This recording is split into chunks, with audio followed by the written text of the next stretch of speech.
Hello and welcome to True Pathfinder, your portal to health and truth. And in this video, we're going to look at different types of blood cancer, also known as leukemia, including multiple myeloma. We're gonna discuss the causes, the symptoms, and much more. So, without further ado, let's dive right into it. Before we get started though, short reminder, if you enjoy our content, please consider supporting us directly by becoming a patron from as little as $5 per month. Link is in the description box below. Also, do not forget to like, share, subscribe if you're not already, and comment to spread the truth and help this channel grow. For the holistic terrain therapy you need and deserve, please contact us at christine.doctor and check out some of the most powerful holistic health tools available on the market today at vibrantbody.net. Links, as always, in the description box below for you. Alright then, what is leukemia? Leukemia is a cancer of the blood-forming tissues, including the bone marrow and the lymphatic system. Some forms of leukemia are more common in children, other forms occur primarily in adults. And leukemia usually involves your white blood cells. Your white blood cells are potent infection fighters and they typically grow and divide in an orderly way as your body needs them. But in people with leukemia, the bone marrow produces an excessive amount of abnormal white blood cells which don't function properly. The type of leukemia, and there are many different types, depends on the type of blood cell overgrowing and whether it grows quickly or slowly. Leukemia occurs most often in adults over 55, but it is also, unfortunately, the most common cancer in children younger than 15. Treatments for leukemia depend on the type of leukemia, the age, the overall health of the patient, and on whether the leukemia has spread to other organs or tissues.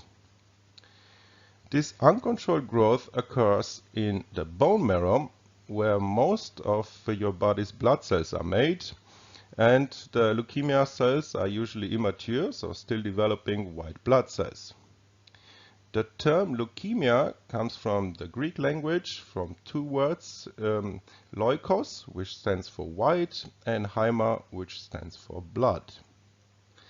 Unlike other types of cancer, leukemia doesn't generally form a tumor that shows up in tests such as X-rays or CT scans. It begins in the bone marrow, the soft spongy tissue in the inner cavity of your bones where your body's blood cells are produced. And the blood cells go through multiple stages before reaching their fully mature forms. Mature normal blood cells include the white blood cells, so the cells that fight infections, the platelets, which are the cells that help your blood clotting, and the red blood cells. Those are the cells that carry the oxygen and other vital materials to all of your tissues and organs in your body. These blood cells start as hematopoietic, hemo again standing for blood and poiesis standing for make, stem cells. And the stem cells develop into either myeloid or lymphoid cells.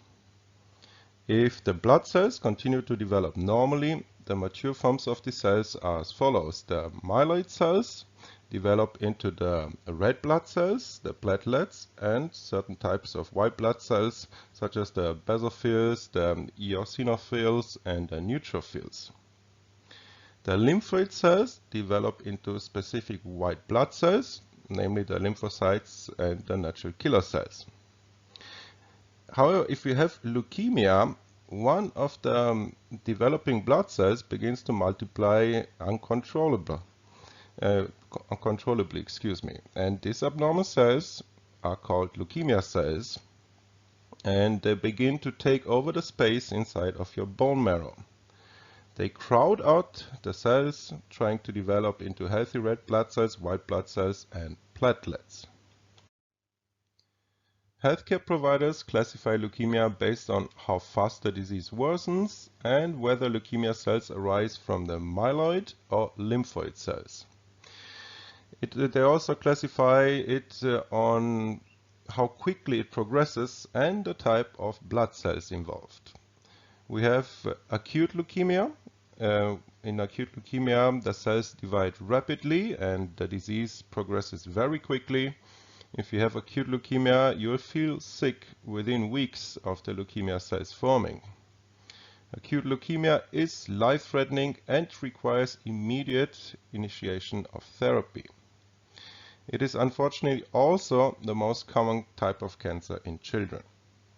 Then we have chronic leukemia. Often with this type of leukemia, the leukemia cells behave as both immature and mature blood cells.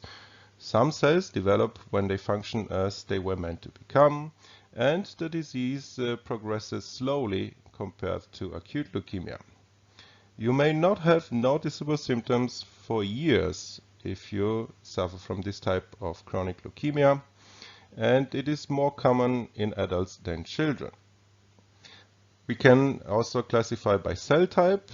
Here we have the myelogenous or myeloid leukemia, which develops from the myeloid cells. Normal myeloid cells develop into red blood cells, white blood cells, and platelets. And then we have lymphocytic leukemia that develops from the lymphoid cells. Normal lymphoid cells mature into white blood cells, which are essential to your body's immune system. In conclusion, there are four main types of leukemia.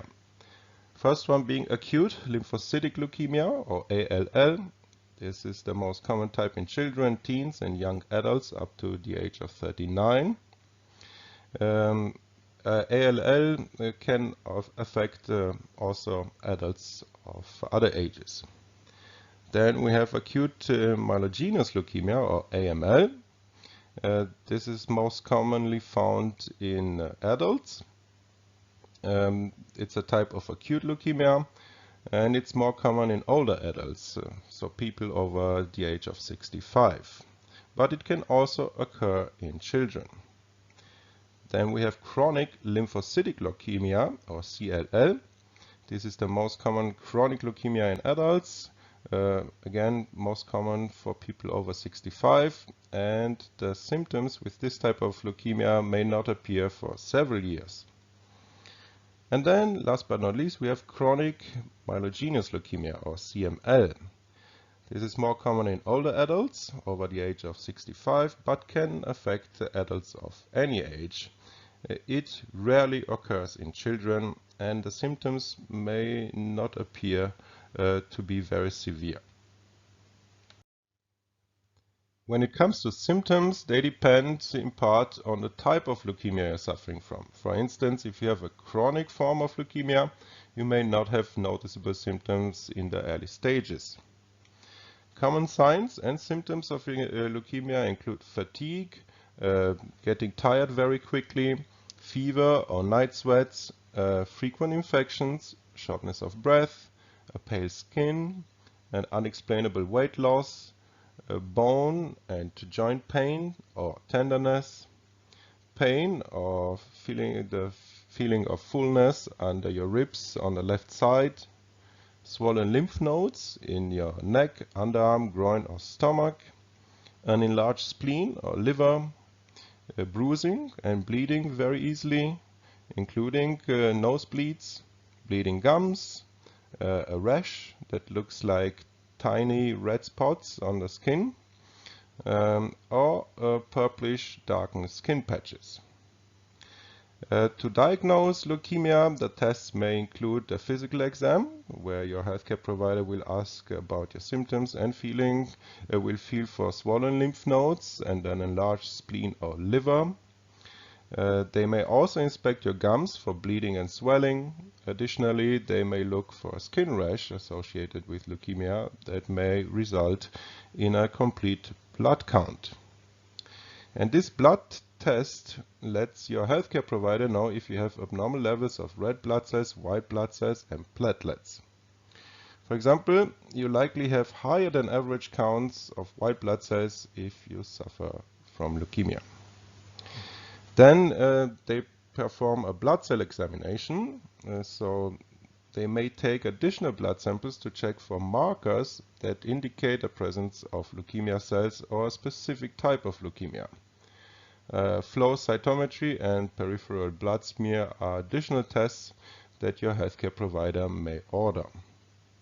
And then a bone marrow biopsy can be performed as well, also known as a bone marrow aspiration, where this biopsy is normally performed if you have abnormal white blood cell counts, and in this procedure a long needle is inserted into your bone marrow, usually in your pelvic bone, and fluid is drawn out during this procedure, and a fluid sample gets tested in a laboratory for leukemia cells.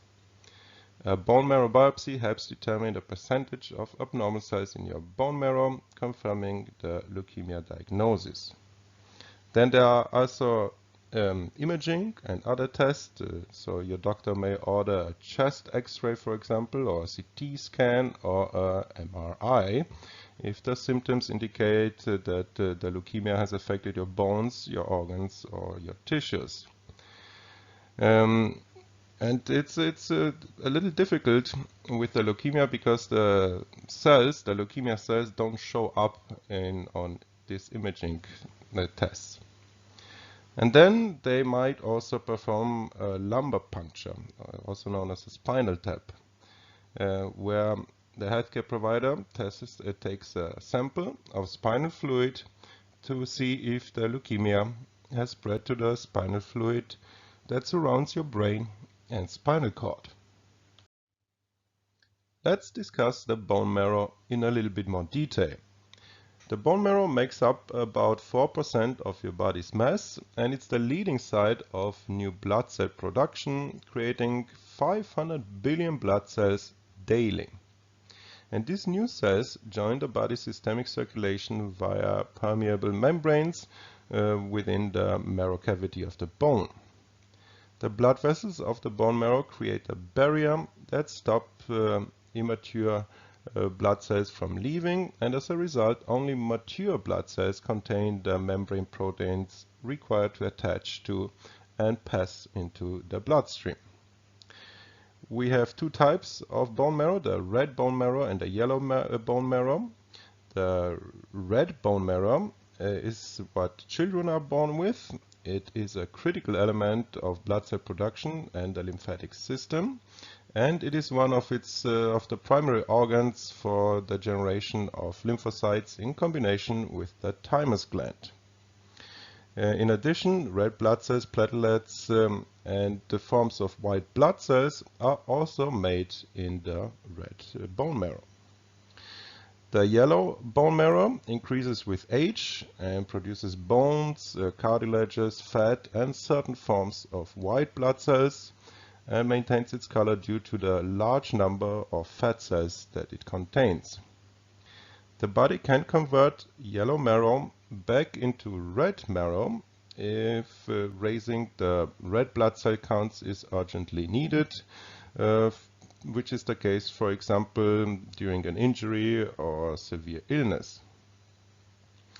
By adulthood, hematopoietic bone marrow, red marrow, is primarily confined to the skull, the vertebrae, the ribs, the clavicles, and sternum, the pelvis, and proximal femurs, the bones of the upper legs, and almost all of the bone marrow is yellow by the time a person reaches old age. Bone marrow also prevents the backflow of lymphatic fluid in the lymphatic system by serving a valve-like function. The bone marrow stroma, or connective tissue, contains the mesenchymal stem cells, also known as marrow stromal cells.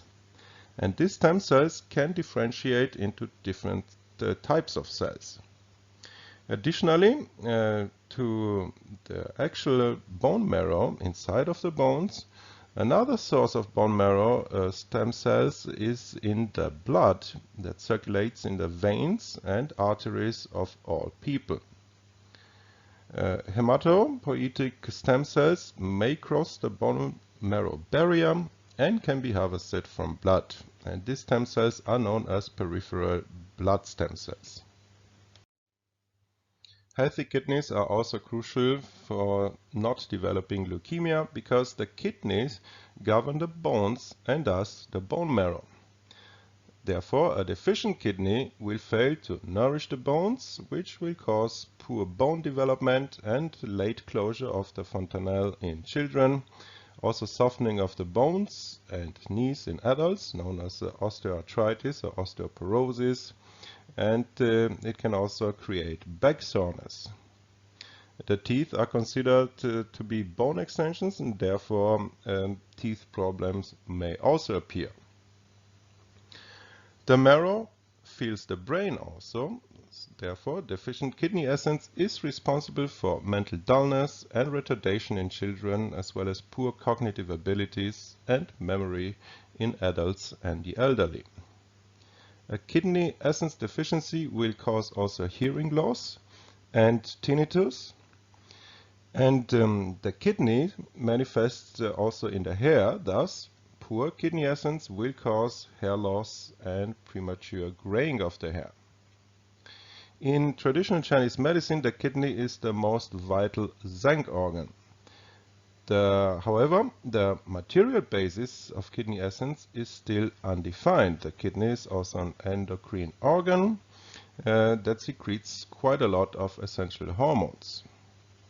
We propose the idea that kidney endocrine substances such as renin, kallikrein, EPO, calcitriol, BMP7 and clotho are potential candidates for the material basis of kidney essence.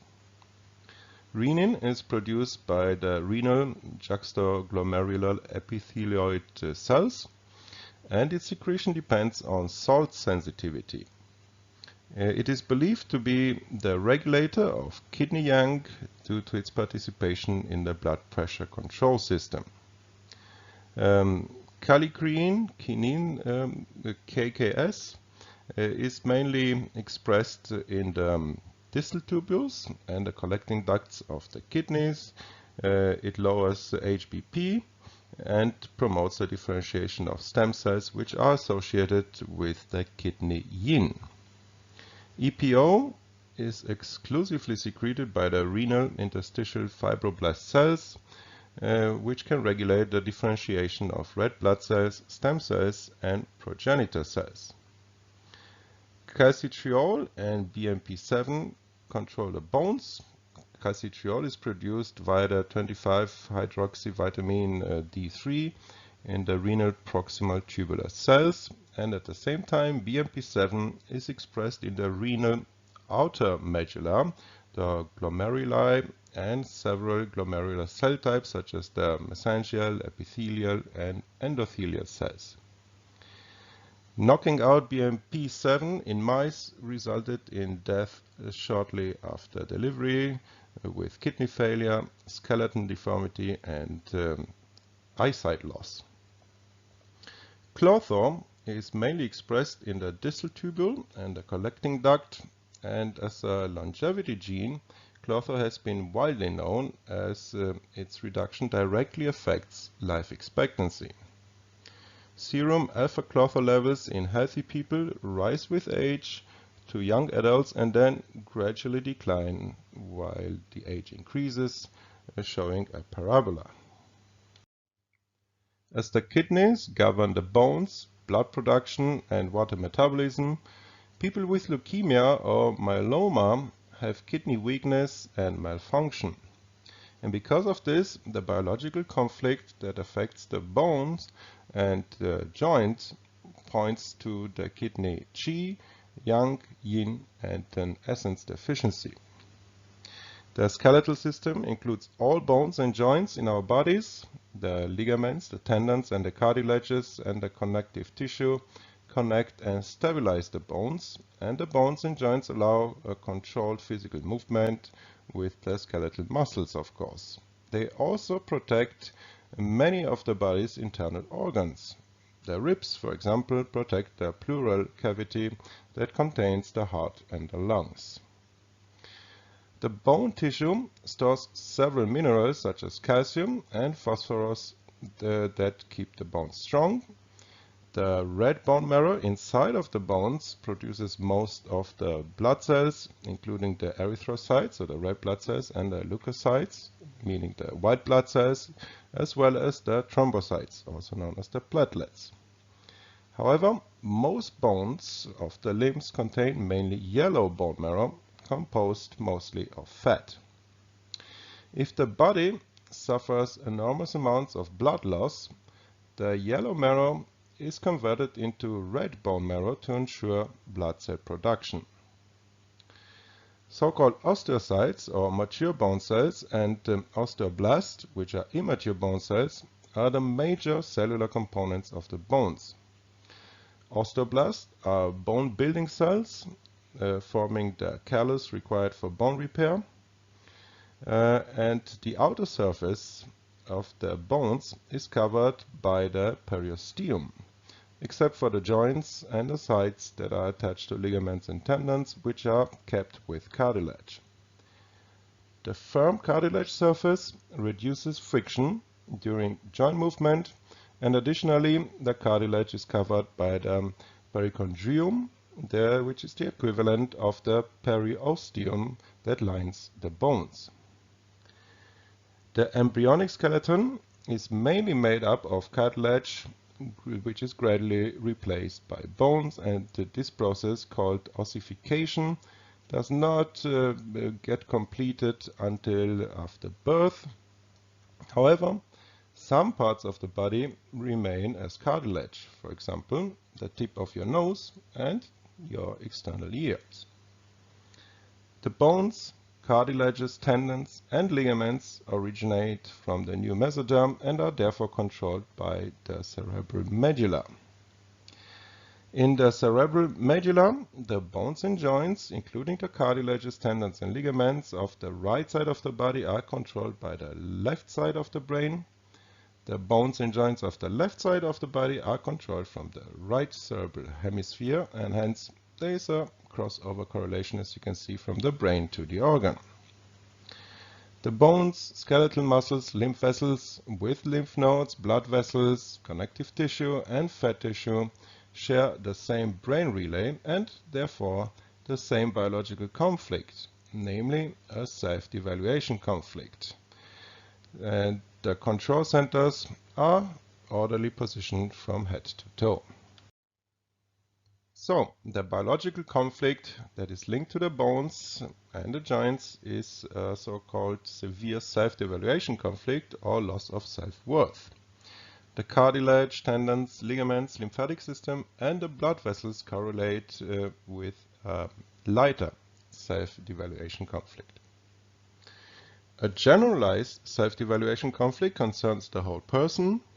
The conflict is experienced, for example, through humiliation, so accusations, scolding, derogatory remarks, or abuse, whether it is physical, sexual, or verbal, failure, whether it is at work, at school, in sports, in a relationship, etc. A poor performance, whether it is intellectual, artistic, or athletic, or feelings of shame and guilt for whatever reason. The loss of status, the loss of a workplace, retirement, illness, or injuries, feeling that you're out of commission, aging, so feeling that you're not as performant as you used to be, feeling useless, or the loss of a person who made you feel appreciated and needed are other conflict scenarios. How we perceive ourselves or speak to ourselves is also important. If you think I'm a failure, I will never succeed, you create mental predispositions for a generalized self-devaluation conflict. And children, as well as the elderly, are more vulnerable for such a type of conflict. Then we have a so-called localized self-devaluation conflict that relates to a specific part of the body. For example, a poor artistic or athletic performance that corresponds to your hands or legs. Also, self-evaluation strife brought on by, for example, a cancer diagnosis, an unfavorable prognosis, where your doctor tells you that you cannot walk again. For example, the removal of an organ, for example, in a mastectomy, or continuous localized pain also correlates to the nearest bone or joint. And a moderate self-evaluation conflict would involve the closest lymph node or muscles. Whether the conflict affects a bone or joint on the right or the left side of the body, or both sides, is determined by a person's handedness and whether the conflict is a mother-child or partner-related one. A localized conflict affects the bone or the joints associated with the self-evaluation competition. And we also have localization, meaning that each part of the skeletal system has its specific conflict content. Let's look at different types of localized self-evaluation conflicts. We have, for example, skull and cervical spine ones, which stem from an intellectual self-evaluation conflict. The conflict could be triggered by failing an intellectual task at school or at work, by having made a mistake, or by condescending remarks from teachers, coaches, employers, colleagues, your partner or parent, making you feel slow or stupid.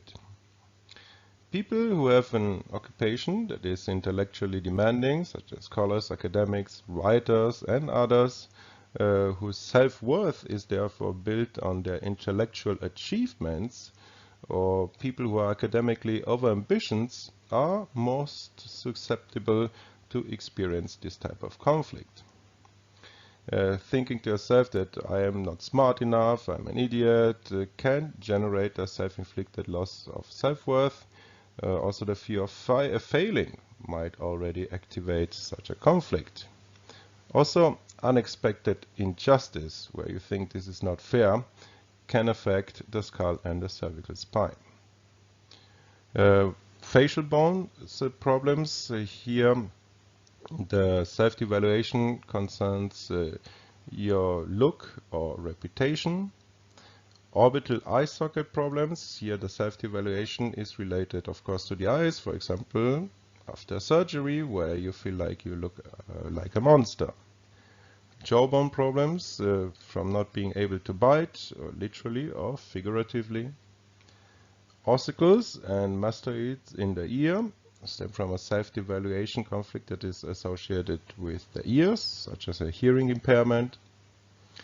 Problems with the shoulders, the upper arm, and the collarbones, they stem from a relationship self-evaluation conflict. So having failed as a partner, a parent, son, daughter, colleague, friend, or teammate. It's often associated with guilt and blaming yourself. Also, not being able or not being allowed to hold, embrace, or hug someone. A poor performance, let's say for example in sports, also affects the shoulder because this is the joint of action. Problems with the elbows, here the self-evaluation conflict involves, of course, the elbow, for example in sports, or when you play a musical instrument, or you have other work-related activities that involve your elbows, as most do. Also, again, not being able to embrace or hold a person or a pet. This is also associated with elbow problems. Wrist, hand, and fingers, they stem from a dexterity conflict that is caused by failing a manual task or by poor manual performance. People whose self-confidence relies predominantly on their manual achievements, whose occupation requires fine motor skills, for example, as is the case with surgeons, dental hygienists, or jewelers, as well as finger dexterity for people who do a lot of typing or needlework or play a musical instrument. Those people are, of course, most likely to suffer this type of self-evaluation conflict. Ribs and sternum problems, here the self-evaluation conflict is prompted, for example, by breast cancer diagnosis, a mastectomy, or a heart condition. Thoracic and lumbar spine, here the central self-devaluation conflict that shatters the core of oneself. So humiliating and degrading treatment is the cause. The lower back is also associated with feeling unsupported, so not being backed up by a family member or partner, friend, teacher, colleague, or employer. A cancer diagnosis related to the area of the thorax, such as lung cancer, or the lumbar spine, such as prostate cancer, kidney or colon cancer, or constant pain, abdominal pain and menstrual pain also affect the closest vertebrae. Pelvis and pubic bone problems stem from a sexual self-devaluation conflict, such as sexual abuse, erectile dysfunction, not performing sexually as expected, finding out that a partner is having an affair, feeling sexually rejected or devalued below the waist, not being able to get pregnant, having miscarriages, hysterectomy, prostate cancer diagnosis, prostate surgery, or urinary incontinence, all could provoke this type of conflict. For tailbone and sacrum problems, they stem from a self-devaluation associated with buttocks, ghost sex perceived as humiliating, pain during intercourse, and local symptoms such as hemorrhoids, chronic diarrhea, or vaginal dryness. For the ischial bone, the conflict here is the inability to possess something, where we figuratively sit on what belongs to us to secure it. Also being unable to sit something out, not being able to or allowed to sit on one's place. And the conflict could also relate to a person we want to possess or seize. For hip and femoral neck problems, here the conflict is not being able to endure a situation because of an unexpected or continuous demands where you feel this is too much to manage or you cannot get through this. And the femur is linked to a physical performance conflict. For the knees and lower legs, it is a physical performance conflict also, for example, difficulties walking or climbing stairs, not being able to keep up, poor performance in sports where you have lost a game or you've been put on a reserve bench or you have received humiliating remarks from your instructor, or where you feel that you not perform up to your own standards or expectations or those of your coach, your parent or spouse. Also for women when they feel less mobile during pregnancy or because you have gained weight. For the feet, ankles, heels and toes, here the cause is not being able to walk, run, jump, dance or balance. Also not being able to kick someone away in defense. And the underside of the heel is linked to not being able to crush a person or a situation.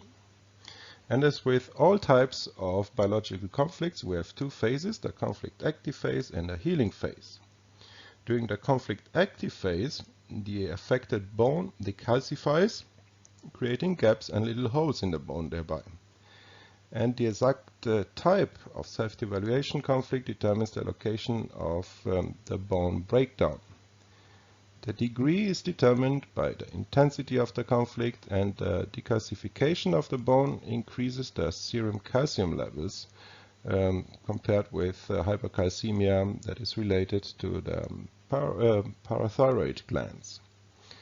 And the loss of the bone marrow occurs together with the bone osteolysis and alters the blood parameters. In the healing phase, the bone is reconstructed with callus produced by bone-building osteoblasts, and a soft new bone substance eventually hardens into a hard callus. In standard medical practice, however, the soft callus is often mistaken for pus and subsequently removed, with the effect that the holes in the bones remain. In addition, when the healing of a joint, so in a finger or shoulder or knee or your hip, is prolonged because of continuous conflict or conflict relapses, and then bone spurs, or so-called osteophytes, form along the edges of the bone, thereby restricting the range of motion of the affected joint. In the conflict active phase, the osteolysis, or the bone tissue loss, takes place, and this is of course caused by the self-devaluation conflict that we have discussed, and it also involves the bone marrow, and this results in anemia, so a low red blood cell count, leukopenia, which is a low white blood cell count, and thrombocytopenia, which is a low platelet count. During conflict activity, hemoglobin and hematocrit values are also low, and the hematocrit value, by the way, is the quotient of the erythrocyte volume over the total blood serum. Thalassemia and sickle cell anemia are types of anemia that show a low hemoglobin level and a low red blood cell count, and the loss of bone marrow influences the whole blood cell production system, even if the DHS affects only a particular site, as is the case in a localized self-devaluation conflict. The reason for this is most likely that in newborns, all bones still have an active marrow. Adult bone marrow is found only in the flat bones. And note also that severe anemia may require blood transfusions. So-called idiopathic thrombocytopenic purpura, or ITP for short, with a low platelet count and a purpuric red rash, is a combination of an active self-devaluation conflict and a separation conflict in the healing phase. Due to the decreased number of platelets, there is a tendency to bruise easily and also bleed more easily. With a concurrent self-devaluation conflict, internal bleeding, such as stomach ulcers, intestinal bleeding, or uterine bleeding, could lead to severe complications, and a self-devaluation conflict is often triggered by a bad diagnosis, such as colon cancer or uterus cancer. In the healing phase, the restoration of the bone marrow occurs parallel to the reconstruction of the bone. The resumption of blood cell production proceeds in 4 phases. Phase 1, you still suffer from anemia, leukopenia, and thrombocytopenia. For the first 3 weeks, the blood values are still low. At this point, however, the low blood cell count is deceiving because the expansion of the blood vessels during vagotonia increases the blood volume up to 5 times the sympathetic orthonic volume. During the conflict active phase, the blood vessels are constricted. The extra volume is filled with blood serum, and as a result, the blood cell count per cubic millimeter, so the erythrocytes, leukocytes, and thrombocytes, appears to be low, although the absolute number of red and white blood cells has not changed. The same can be said for the hemoglobin and the hematocrit levels and the platelet count. Additionally, to the fatigue characteristic of any healing phase, anemia causes extreme tiredness. In the conflict active phase, the sympathetic orthonic state of stress still counteracts the fatigue to some extent. In conventional medicinal terms, this stage is called leukemic leukemia, meaning that leukoblasts are not yet found in the peripheral blood, but are already found in large numbers in the bone marrow. In phase 2 of the healing phase, we still suffer from anemia and thrombocytopenia, but there is a rise of leukoblasts. After 3 to 6 weeks, when you're getting into the healing phase, the bone marrow produces many leukoblasts. And leukoblasts, what are they? They are specialized leukocytes. And their primary function is to support the repair of the bone that is currently underway. It should be noted that the count of normal leukocytes, which assist the bacterial work in the healing phase, is not affected by the increased number of blasts. Once the leukoblasts have performed their job, they are reabsorbed by the organism and replaced by new ones until the production of normal cells is back in full swing.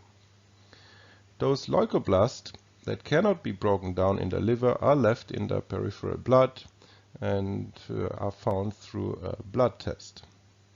Since the leukoblasts differ from leukocytes, conventional medicine considers them as immature or as cancerous, so cancer of the blood, even though they don't show cell division, so mitosis, which is required for a cancer cell. It is the high count of leukoblasts that is often diagnosed as leukemia. Because of the extreme fatigue due to ongoing anemia, it is in this phase that most leukemia cases are detected. Based on the knowledge of GNM, the overproduction of leukoblast is a positive sign actually that the self-devaluation conflict has been resolved and the bone, including the bone marrow, can now heal. Hence, the higher leukoblast count, the better. In phase 2, the erythrocytes, or the red blood cells, production has also started, but their number is only noticeable later in the process. However, because of the low thrombocyte count, there is still a risk of easy bleeding.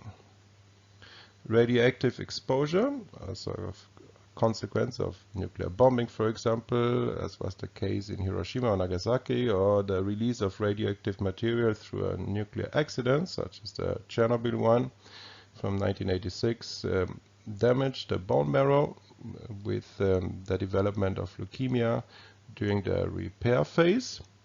So without a brain edema, unless the tragedy prompts a self-devaluation conflict, of course. And additionally, medical radiation as well as chemo treatments can also destroy your bone marrow. And this is most detrimental if a bone is healing, since in addition to restoring the bone marrow must overcome now also the damage caused by the radiation therapy or the chemical poisoning. The extent of the leukemic stage is determined by the duration and intensity of the conflict-active phase. Chronic leukemia, referred to as slow-growing leukemia, implies that the healing phase is continuously interrupted by conflict relapses. Acute leukemia, referred to also as fast-growing leukemia, indicates an intense first-time leukemic healing process, which is usually caused by a highly dramatic self-devaluation conflict.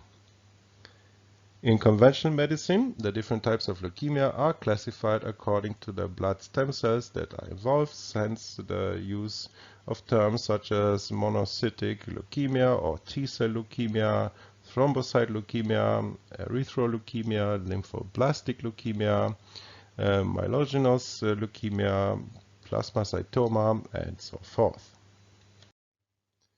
And with that, we come to the third phase in the healing process. Here, plasmacytoma or multiple myeloma, which is a growth of plasma cells, so white blood cells, and this also originates in the bone marrow. It can be seen that the bone marrow necrosis takes place in the conflict-active phase, and the condition is called osteomyelitis with inflammation and the participation of bacteria, if available.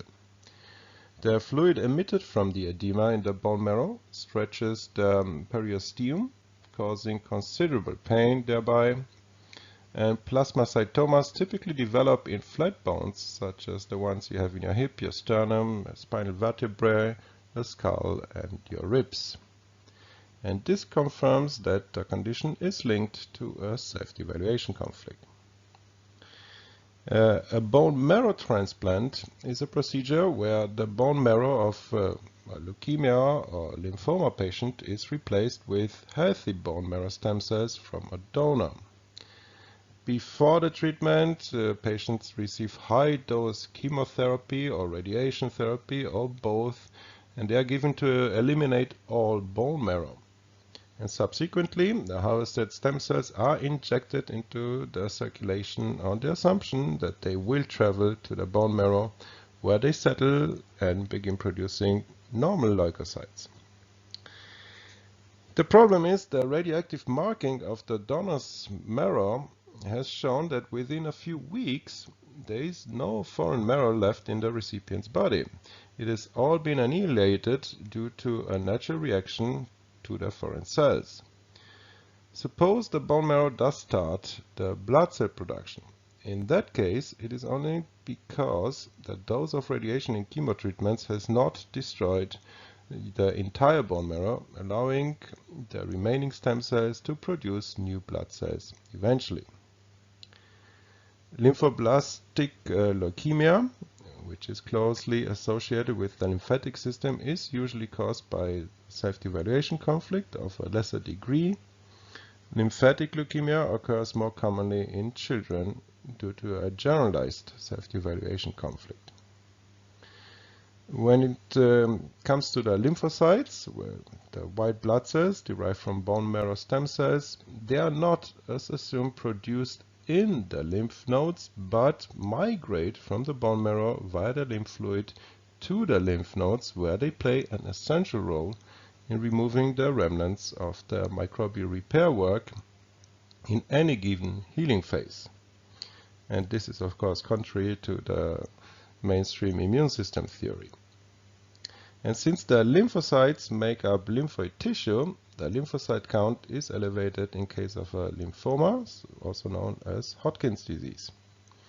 With chronic lymphocyticleukemia, or CLL, however, only the count of lymphoblasts increases without the swelling of a lymph node, unless the two biological special programs run simultaneously. When lymphocytic leukemia cells are found in a lymph node, this is usually diagnosed as non-Hodgkin's lymphoma, compared to non-Hodgkin's lymphoma that is related to the pharyngeal ducts. So-called Burkitt lymphoma is, in terms of conventional medicine, a non-Hodgkin's lymphoma that arises from B lymphocytes. And follicular lymphoma is a slow-growing type of non-Hodgkin's lymphoma arising from the B lymphocytes. Right, time to sum it all up then and come to some conclusions. We have seen that bone and blood diseases are related to kidney strength and health, in TCM to the so-called kidney essence. We've also seen that there are various types of leukemia, and they can occur simultaneously or change from one type to another, particularly with additional self-devaluation conflicts that are often triggered by the leukemia diagnosis itself. Essentially, every condition that occurs in the healing phase of a bone or joint, whether it is arthritis, lumbago, or tennis elbow, is accompanied by some type of leukemia. After chemotherapy or radiation therapy, the whole bone marrow is destroyed, and even with the stem cells transplant, the recovery is difficult and may never lead to a true healing, and relapses are also very probable. Doctors who treat leukemia must address also the kidneys and the bones, as we have seen. From osteoporosis to leukemia is just one step, and leukemia, as we have discussed in GNM, points to a healing phase. Self-evaluation conflicts must be addressed. First, you must gain awareness of the conflict, and then you must use guided psychogenic techniques such as EMDR, which we have described in detail in presentation, or the Jaeger code, and also affirmations to increase your self-respect, your self-love and appreciation. So forgive and love yourself, tell yourself, affirm that I love myself, I respect and I appreciate myself. Work as always on the psychogenic part of it, on the biological conflicts that are very often one of the root causes of chronic diseases. And as with any type of condition, the treatment must be holistic and must address the whole terrain. With all that being said, I hope that you've enjoyed this presentation. If you did so, please support us directly by becoming a Patreon from as little as $5 per month. Link in the description box below. Also, do not forget to like, share, subscribe if you're not already, and comment to help the channel grow and spread the truth. For the holistic terrain therapy you need and deserve, please do not hesitate to contact us at christine.doctor and check out some of the most powerful holistic health tools available on the market today at vibrantbody.net. Links, as always, in the description box below for you. And until next time, stay healthy.